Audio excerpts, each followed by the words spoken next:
55 na. Si ICIC, ana si BBM nga magtipid daw. Unsaon pagtipid nga mahal naman ang palitonon. Di mangaon. John Michael Tixon, kaya ra daw ng mahal sa petrolyo kay mas mahal pa man ang kabayo nga pula. Tag isa ka case pa man ang ilang mapalit. Di man puna. Mo na ginaingon nga karong panahon na mas barato na ang ilimnon kaysa gasolina. So, you drink, don't drive. Ay! Alas 7:55 na mga katropang dag na sa buntag. Katropang Arnel Cortez. Koreanong hilason, sunod ana mosaka sir kuryente. Pila kahay isa ka ana. Maayo unta pareho diri sa Korea nga barato kaayo ang kuryente kay nuclear sa Pinas coal man maong musaka jud. Musaka gini diri. Musaka tanan. Mga igala musaka. Now, dirita sa atong isgutanan mga kaigsuunan. No, kalabot na mga higala nining patutsada ni Auntie Claire.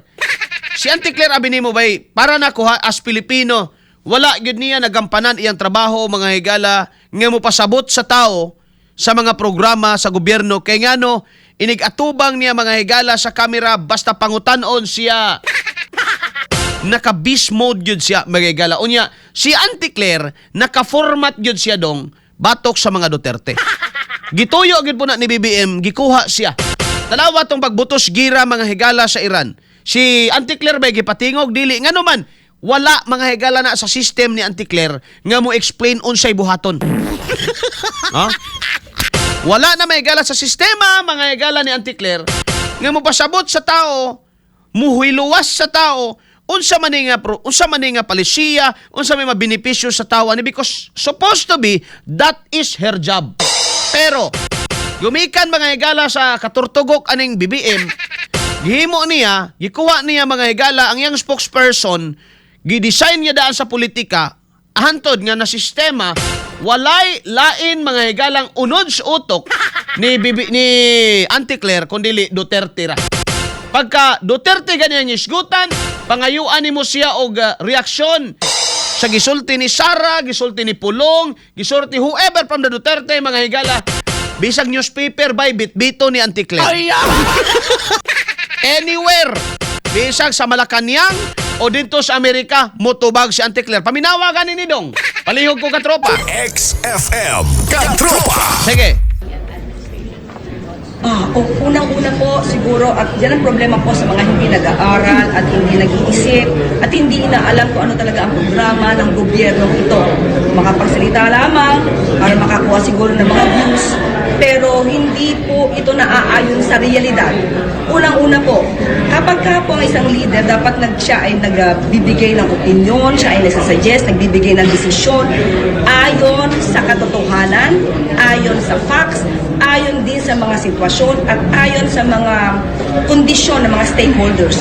Hindi po ayon lamang sa iisang kaibigan. Dahil kung dyan po manggagaling ang iyong desisyon, malamang lumigwak ang buong Pilipinas kung puro kaibigan, puro chismis lang po ang ating pagbabasihan ng desisyon. So mas maganda po talaga ang isang leader natin ay marunong mag-isip, marunong mag-desisyon, hindi para pa sarili lamang kundi para sa buong bayan. Okay na. Inyo na bati mga gala ang Rhina. Auntie Claire, palakpakan. Salamat unsay konteksto ani bay? Unsay konteksto ani? Ang konteksto ani bagay igsoon, gipangutana si Auntie Claire unsay iyang reaksyon sa banat o di man to banat mga higala but kritisismo ni Vice President Sara sa kahinay mga higala sa aksyon sa gobyerno karong mga panahona mga kaigsuunan. Nga naman, kay numduman nga sa nakalabay may higala nga adlaw na namahayag si BP Sara nga nga naman nga dugay man kay makalihok ang atong nasod. Pwede mang magpadala og eroplano. Nganong di man ta kapadalag eroplano didto para kuhaon ang mga Pilipino nga muuli, mga OFW nga muuli. Ato lang i-check. Una sa tanan, mangutana ta, naabay na padalang eroplano ang Pilipinas? Wala. So, dautan ba kung mo mo criticize si BP Sara nga walay napadala dito mga higala nga eroplano. I think dili man. Kay tinuod man pod. Kini Claire, di ba ka mauwaw ani Auntie Claire? Bagagyo kay kagnaong bagagyo kay kagnaong sa nga tanan gyud. Ingon si Claire, kini daw pamahayag ni Sara, mga higala, wala naghuna-huna, wala nagtuon, wala hiisip mga higala si Sara, unya nagpataka ra kuno mga higala. Bahala na siguro nagpataka basta di lang mga angkon.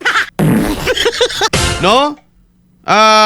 Bahala na siguro mga higala nagpataka basta di lang mga angkon nga inyong gi sundo o inyong giplitihan to mga OFW, pati pa mga higala, aliman ka, in appeal dito si former Supreme Court Justice Noel Tiham nga nasuko mga higala, iyang gi correct ang gobyerno in order to set things right.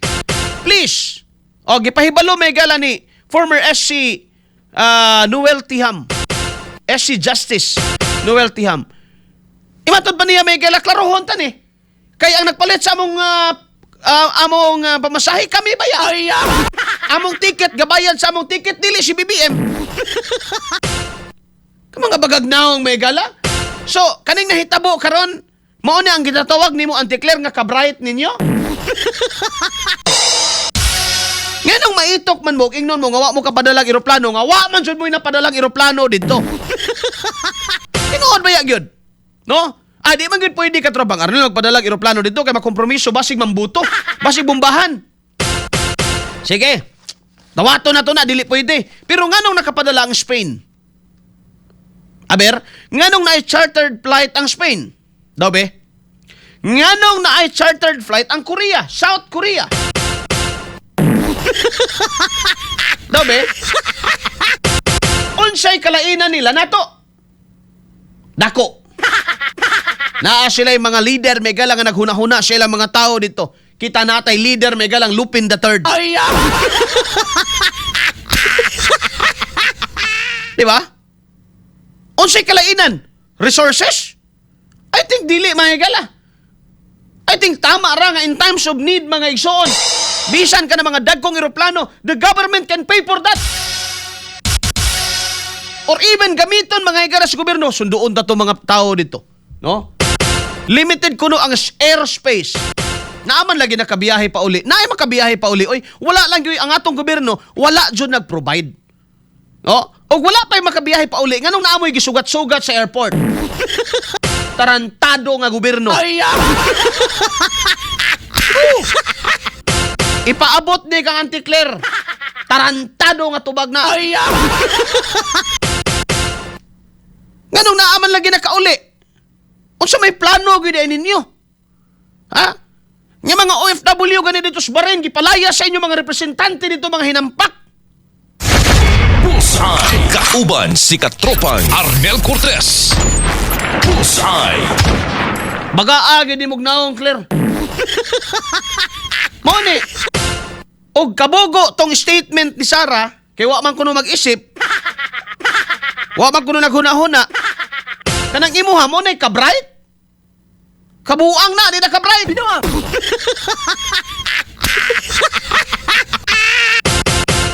Diba, ang context mga higala sa storya, nakumpara.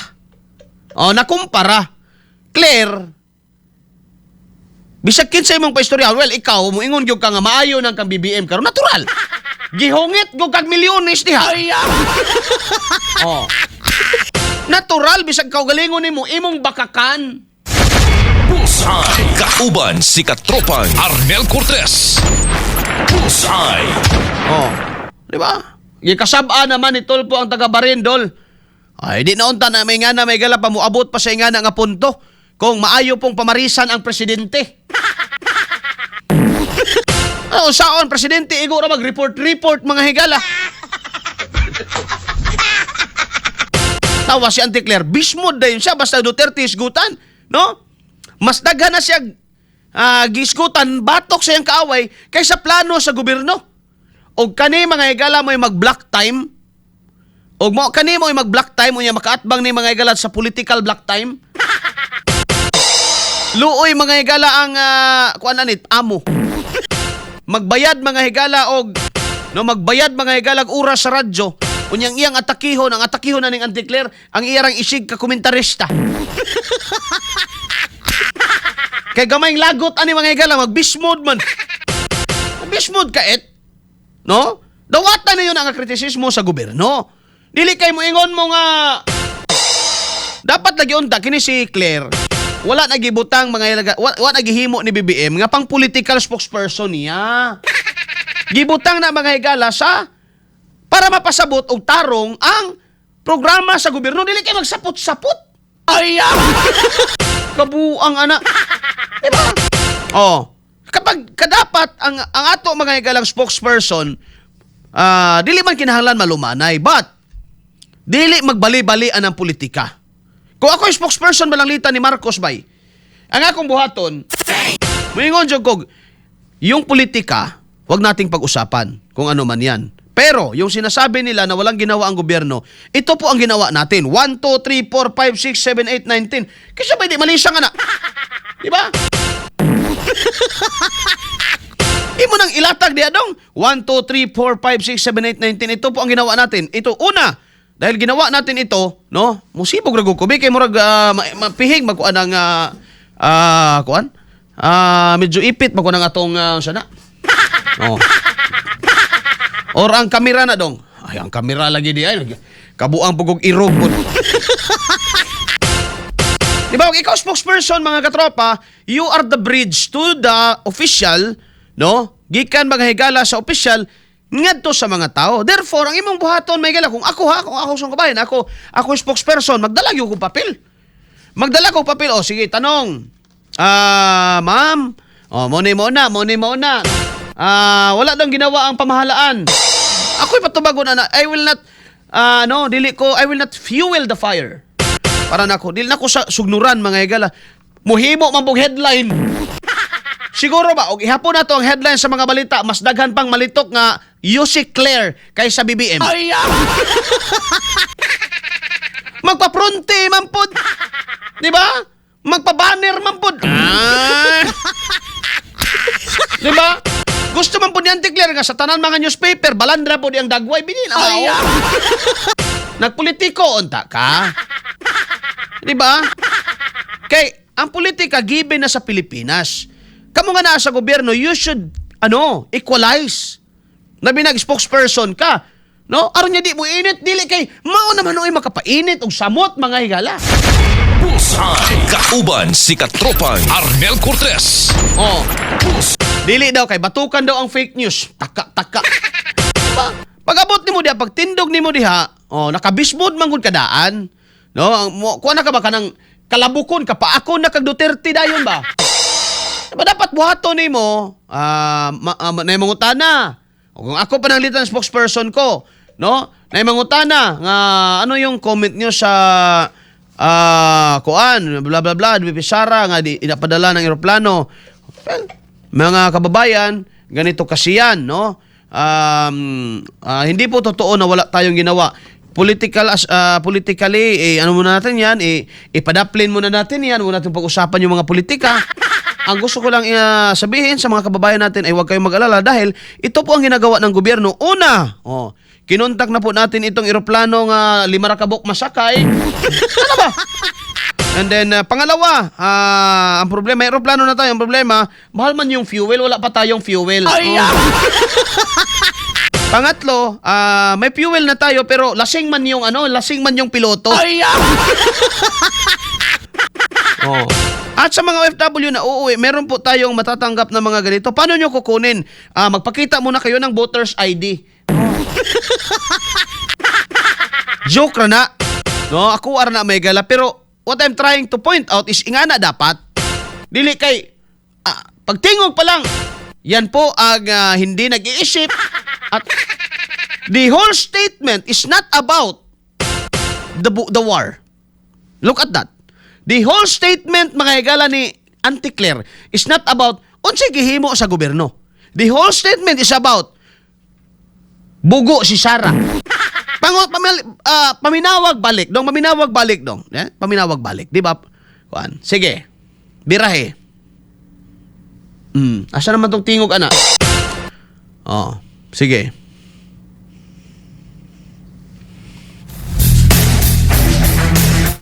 May tingog? Unang-una po siguro at yan ang problema po sa mga hindi nag-aaral at hindi nag-iisip at hindi inaalam kung ano talaga ang programa ng gobyerno ito. Makapagsalita lamang para makakuha siguro ng mga views pero hindi po ito naaayon sa realidad. Unang-una po, kapag ka po ang isang leader, dapat siya ay nagbibigay ng opinion, siya ay nagsasuggest, nagbibigay ng desisyon ayon sa katotohanan, ayon sa facts, ayon din sa mga sitwasyon at ayon sa mga kondisyon ng mga stakeholders. Tama ka, Dong. Hindi po High blood ta, Dong. High blood ta. May buntag ni mo, Diabloy. Si Marvin J. Solana. Good morning. Good morning! Morning, Diabloy. Kumusta naman ka? Good morning! Bright Shine Gold. Good morning. Good morning! Ronilo Mendoza, kun sa pangawatay abtik si BBM pero walay initiative kung paano niya matabangan ang OFW. Otro man ni si Claire, mga mango, lami laparuhon. Oy, nangakig na ning migo ko si Ronilo Mendoza ba? Sir! Oh, hindi mo mangakig, sir, kay magtaas ang presyon. Mabakal ka na lang kabulong, sir, nga Santon plus gold, sir, ara sa mga butika. 8:11 na may galantag na asbuntag, di ba? The whole statement, mga katropa, is wala na. Dapat, dali ra ka ito, no? Swift round atong banat, mga bayaan mo yan, sa kanya yan. Pero ang ginawa ng gobyerno, ganito, ganyan, may ginawa tayo. Dili kay ang tibuok statement mga higala nag-revolve around Sara. Ah! Kabuang.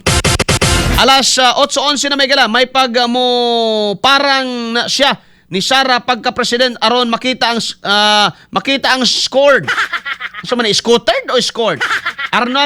Armando Cabido. Aw si Claire mo at bang ni Sara sa politika? Sos Ginoo ko. Lingion pa'y itouch mga igala. Hanggaw yung mubutar, anak. Wapo, anak, may igala. Butangan dito, kuan eh. Karsel. Oh. Muna ipadala sa ICC sunod. Kana si Castro, unsa man gyud ay ni problema niya sa mga Duterte, naautang ang mga Duterte sa imuha, Castro? Mao ba ni lawyer? Di, naka-program man gud si Claire. Ang programa ni Claire sa iyang utok, Duterte. Pagka na nga keyword yung madungog bay, automatic rage yun na. Beast mode yun na, mga igala. Pero pag mayroon kag kung gihimo sa gobyerno, wala na siya ma-explain. No? Tanawa na ko itong nag-explain siya. Usa itong explain yan niya doon. Wag yun, nagkadimaog yun. Mamaorag yun siya sa iyang amo nga, kakatanim pa lang, aani na agad. Oh. Naig-explain to si... Kuan, nakalimot ko ato ba? Nga naig-explain si Auntie Claire nga, pastilan dyan. Wag yun, in taon may gala mamao. Wag yun na mao, mga higala. Bullseye! Bullseye! So that is why, mga katropa. Sige, alas 8:13 naman mga igalandag na sa buntag. Sunod. Nakita nyo na ba to? Mga katropa, may kahawig